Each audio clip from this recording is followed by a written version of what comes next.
Inihatid mismo ni Sara Diskaya ng St. Gerard Construction kasama sina former Councilor Junjun Concepcion, former Chairman Kay de la Cruz at iba pang kaibigan ang mahigit 200 na grocery packs para sa lahat ng mga miyembro ng Persons with Disability Association sa Barangay Rosario noong linggo.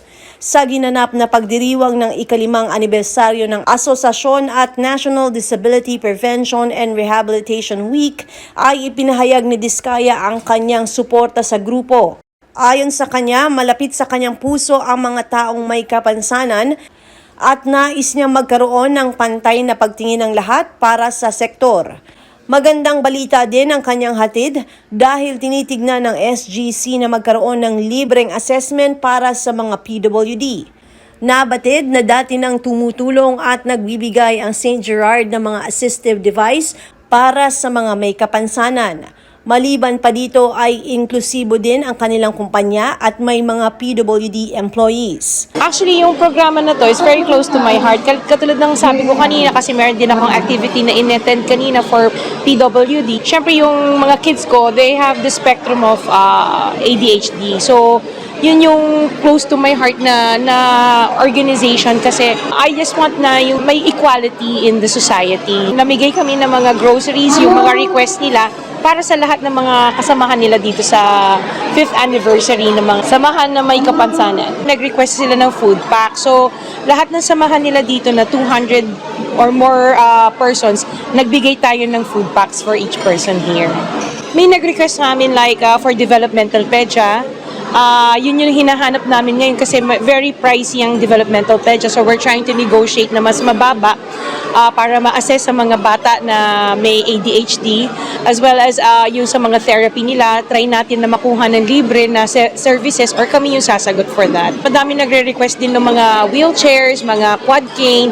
Yun yung na parating pa lang kasi ipiprint pa siya eh. So pero meron ka tayong parating na mga wheelchairs, mga saklay. Ang message ko sa inyo, huwag kayong mahiya na i-announce kasi ako, mga anak ko, hindi ko kinahihiya kasi sa totoo lang, you have the equal rights in the community din.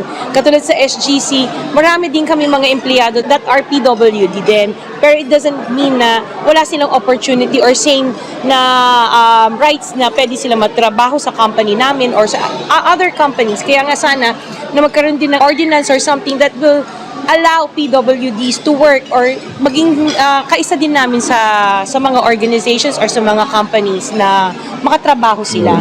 Hindi naman sila dapat kasi pangdirihan. You don't know kung ano yung klaseng kasi very broad ngayon ang PWD. So meron tayo na PWD na medyo mahina ang pandinig or malabo ang mata. Pero it doesn't mean to say na hindi nila kayang gampanan ang mga duties and responsibilities ng work. They are also competitive kasi like I said earlier, yung son ko is now a third-year student in Mapua University as civil engineer. So, hindi dapat na mawalan ng pag-asa. Lahat kayo, we were all made in God's eyes as equal. No? So, hindi tayo, walang pangit, walang maganda lahat tayo. At lahat tayo, binigyan ni Lord ng capacity na makatulong sa kapwa natin, irregardless of whether functioning tayo properly or may disability tayo. Kay Ate Sara, alaga kayo. I do not see anyone na black or white or somebody that's different. Lahat tayo pantay-pantay. Ayon sa presidente ng Rosario PWD Association, hindi sila nagdalawang salita sa kanilang inilapit kay Sara, kaya't lubos ang kanilang pasasalamat.